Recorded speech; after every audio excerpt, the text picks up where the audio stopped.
நீங்க ஒரு better investor ஆகணுமா?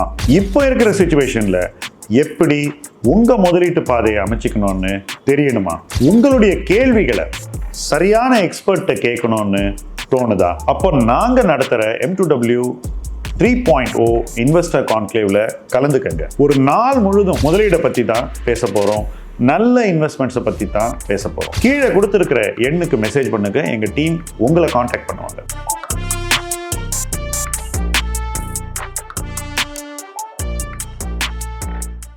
இந்த வாரம் நாங்கள் 2 இன்ட்ரெஸ்டிங் வெபினார் கண்டக்ட் பண்ணுறோம்.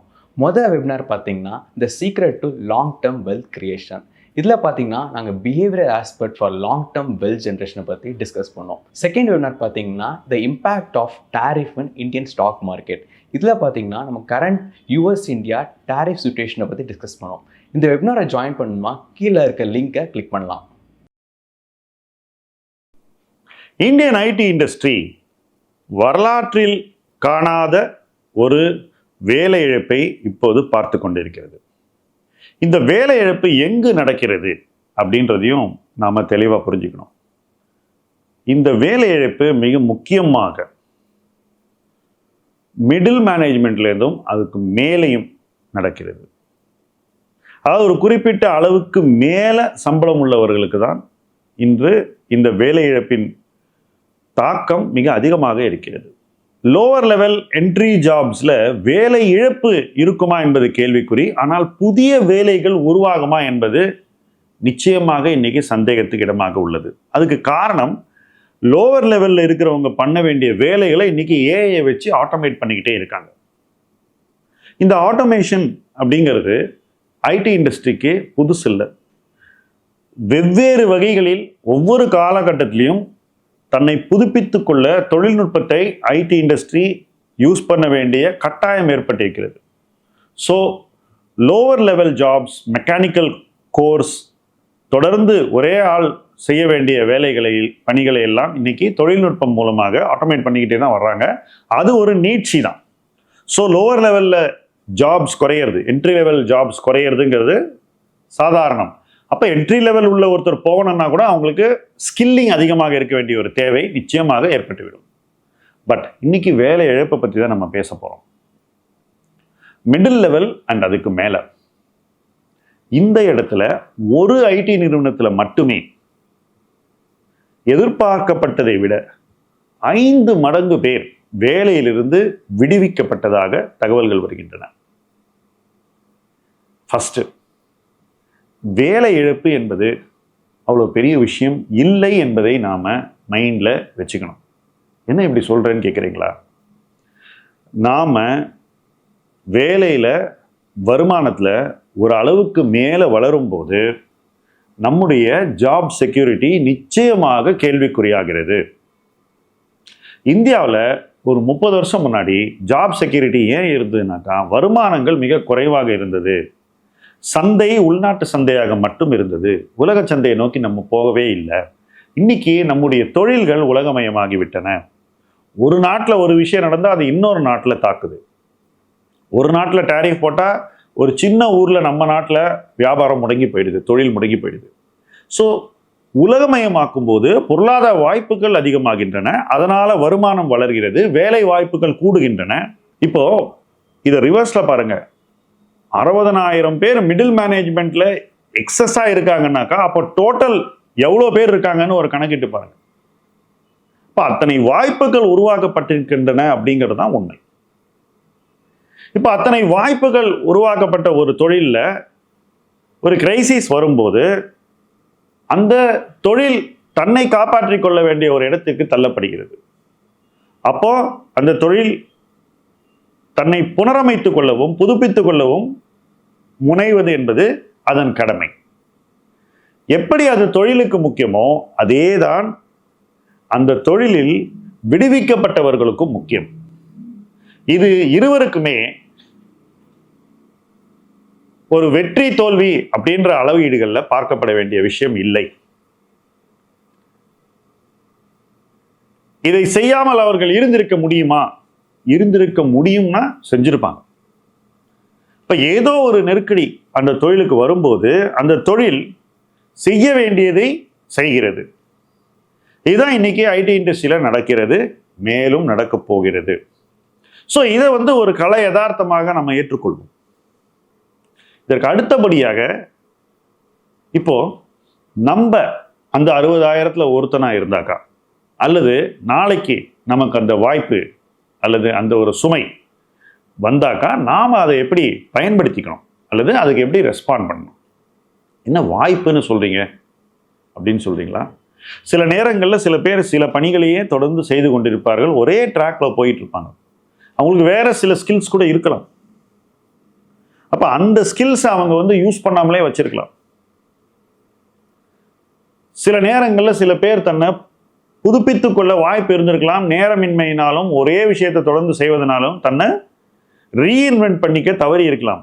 இப்போ ரீஇன்வென்ட் பண்ண வேண்டிய ஒரு காலகட்டம். குறிப்பாக மிடில் மேனேஜ்மெண்ட், மிடில் ஏஜ், இந்த ரெண்டு விஷயத்தில் இருக்கிறவங்க, மேபி ஒரு 40க்கு மேலே இருக்கிறவங்க அண்ட் ஒரு குறிப்பிட்ட சம்பள த்ரெஷோல்டுக்கு மேலே இருக்கிறவங்க தன்னை புதுப்பித்துக் கொள்ள வேண்டிய ஒரு வாய்ப்பு இருப்பதாக நான் நினைக்கிறேன். சரி, இப்போ அந்த கிரைசிஸ்க்கு எப்படி ரெஸ்பாண்ட் பண்ணுறது அப்படிங்கிறத பார்ப்போம்.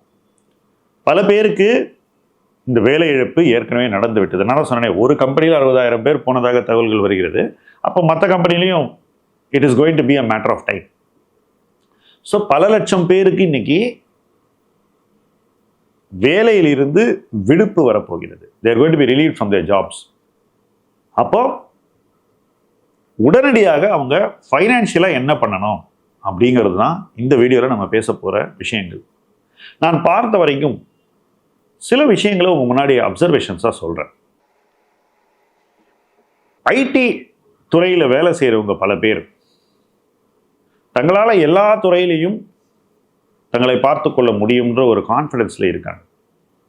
ஸோ தங்களுடைய முதலீடுகளை தாங்களே செய்து கொள்வார்கள், தங்களுடைய ரியல் எஸ்டேட் முடிவுகளை தாங்களே எடுப்பார்கள், தங்களுடைய எல்லா இன்வெஸ்ட்மெண்ட் டெசிஷன்ஸையும் தாங்களே எடுப்பார்கள். எந்த அளவுக்கு அவங்களுடைய இண்டிவிஜுவாலிட்டி இருக்கும்னாக்கா, அவங்க வீட்டில் அவங்க ஸ்பௌஸை கூட டெசிஷனில் இன்க்ளூட் பண்ண மாட்டாங்க. அது என்னவோ ஒரு தனித்துவமான ஒரு பிஹேவியரல் பேட்டர்னை நான் பார்க்குறேன். அது மட்டும் இல்லை, பல தருணங்களில் சப்போஸ் அந்த ஸ்பௌஸும் ஐடியில் இருந்தாக்கா இவங்க அவங்களோட டெசிஷனையும் சேர்த்து எடுப்பாங்க. ஸோ இந்த டெசிஷனை எடுக்கணும் அப்படிங்கிறதுல ஒரு அப்செஷன், கண்ட்ரோல் ஃப்ரீக்ஸ் நிறைய பேரை ஐடி இண்டஸ்ட்ரியில் நான் பார்த்துருக்கேன். அதே போல் தனக்கு தெரியாத விஷயங்களையும் தெரியும் அப்படின்னு பல பேர் பல முடிவுகளை எடுப்பதை நான் தொடர்ந்து பார்த்திருக்கிறேன். இதில் முக்கியமான விஷயம் என்னன்னா கேபிட்டல் அலோகேஷன் டெசிஷன்ஸ். இந்த கேபிட்டல் அலோகேஷன் டெசிஷன்ஸ் நான் பார்த்த வரைக்கும் ஐடி இண்டஸ்ட்ரியில் முக்கால்வாசி பேருக்கு சரியாக அமைந்தது இல்லை. ஐம் சாரி, நான் பிளண்டாக இதை சொல்கிறேன்றது. இன்னைக்கு ஒரு கிரைசிஸ் இருக்கும்போது நம்ம இதை சொன்னால் அட்லீஸ்ட் ஒரு சில பேர் அதை பயன்படுத்தி கொள்ளலாம் என்பதுதான் என்னுடைய நோக்கம். குற்றம் சாட்டுவது என்னுடைய நோக்கம் இல்லை. இதில் இன்னொரு பின்விளைவும் இருக்கிறது. இன்னைக்கு உங்கள் கேபிட்டல் அலோகேஷன் நீங்கள் மறுபடியும் திருத்திக்கலன்னா நாளைக்கு உங்களுடைய பொருளாதார தேவைகளுக்கு தேவையான பணத்தை உங்களால் ப்ரிப்பேர்டாக வைக்க முடியாது. அதனால இன்னைக்கு இதை யோசிக்க வேண்டிய கட்டாயம் இருக்கு. ஒரு சிம்பிளான விஷயம் சொல்றேன். இன்னைக்கு வேலையிலிருந்து விடுவிக்கப்பட்ட ஒரு நபருக்கு தன்னுடைய வெல்த்தில் பெருவாரியான பணம் ரியல் எஸ்டேட் அசட்ஸ், லேண்ட் பேங்க்ஸில் ஸ்டக்காக இருந்துச்சுனாக்கா அவங்களுக்கு இன்னைக்கு ஒரு டெஃபினட் எமர்ஜென்சி ரெஸ்பான்ஸ் தேவைப்படுகிறது. ஒருவருடைய டோட்டல் வெல்த்தில் பெருவாரியான பணம் ஸ்பெகுலேட்டிவ் இன்வெஸ்ட்மெண்ட்ஸ், ஃபார் எக்ஸாம்பிள் எஃப்என்டோ பண்ணிக்கிட்டு இருந்தாங்கன்னாக்கா அவங்களுக்கும் ஒரு மிகப்பெரிய மாற்றம், வாழ்க்கை மாற்றமே தேவைப்படுகிறது. சப்போஸ் ஒருத்தர் வந்து தன்னுடைய மொத்த வெல்த்தில் ஃபைனான்சியல் அசெட்ஸை ஒரு ஹாபி போர்ட்ஃபோலியோ மாதிரி நடத்திக்கிட்டு இருந்தாங்கன்னாக்கா அவங்களுக்கும் இன்னைக்கு நுட்பமான ஃபோக்கஸ் தேவைப்படுகிறது. ஏன்னாக்கா இன்னைக்கு ஜாப் லாஸ் நடந்திருக்கு. இந்த ஜாப் லாஸ்லேருந்து மீண்டு வர நீங்கள் நிறைய விஷயங்கள் பண்ண போகிறீங்க. ஃபஸ்ட்டு அதை பண்ணும்போது மென்டலி ஃப்ரீயாக இருக்கணும். பயங்கர டென்ஷனில் நீங்கள் இருக்க முடியாது. ஒரு சின்ன அனாலஜி சொல்லணும்னா நீங்கள் வந்து கிரைசிஸ் சுச்சுவேஷனில் தோனி மாதிரி பேட் பண்ணணும். அப்போ தான் நீங்கள் ஜெயிக்க முடியும். இன்ஃபேக்ட் ஜெயிக்கிறீங்களோ தோக்குறீங்களோ நீங்கள் தோனி மாதிரி தான் பேட் பண்ணி ஆகணும். அதான் ஒரே ஆப்ஷன்.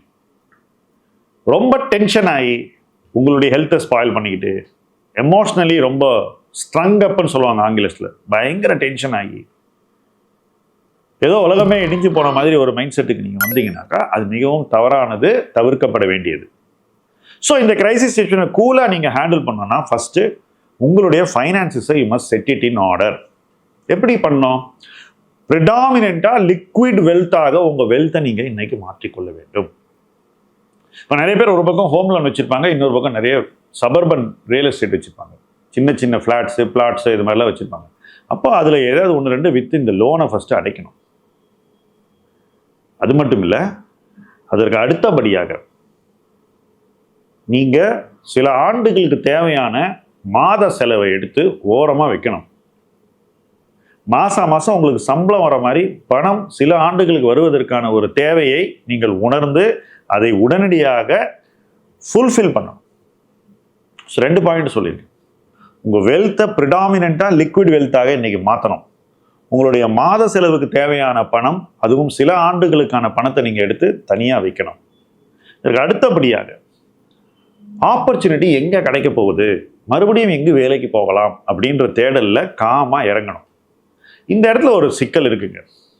ஃபஸ்ட்டு இந்த ஜாப் லாஸ் ஏன் நடந்திருக்கு அப்படின்னு பார்த்தீங்கன்னா, ஆர்கனைசேஷன் ஒரு எவாலுவேஷனை இன்னைக்கு பண்ணுறாங்க. இன்னைக்கு பிஸ்னஸ் சினாரியோவில் இந்த சேலரிக்கு, இந்த சேலரியில் இருக்கிறவங்கள்ட்ட தன்னால் வேல்யூ எடுக்க முடியுமா, கொடுக்குற சேலரிக்கு வேல்யூ எடுக்க முடியுமான்னு ஒரு கேள்வியை ஆர்கனைசேஷன்ஸ் கேட்குறாங்க.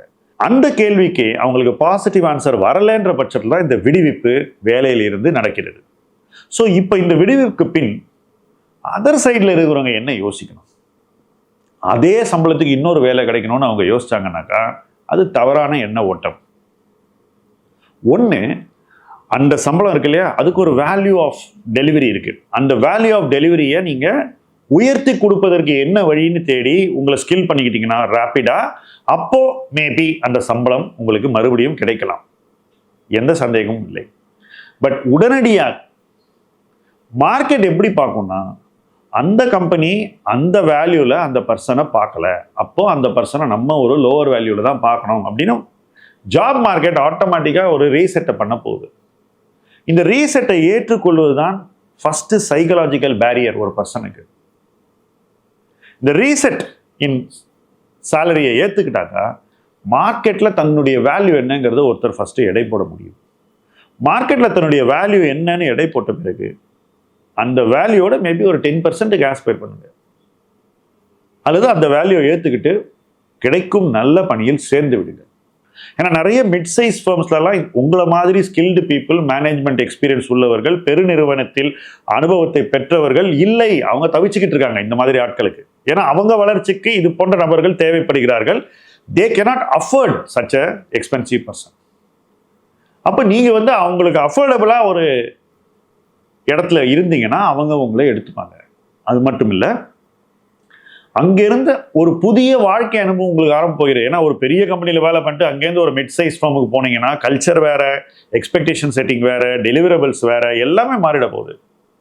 ஆனால் அந்த மாற்றங்கள்லாம் வாழ்க்கையில் ஒருவரை புதுப்பித்துக் கொள்வதற்கான வாய்ப்பாகத்தான் நான் பார்க்குறேன்.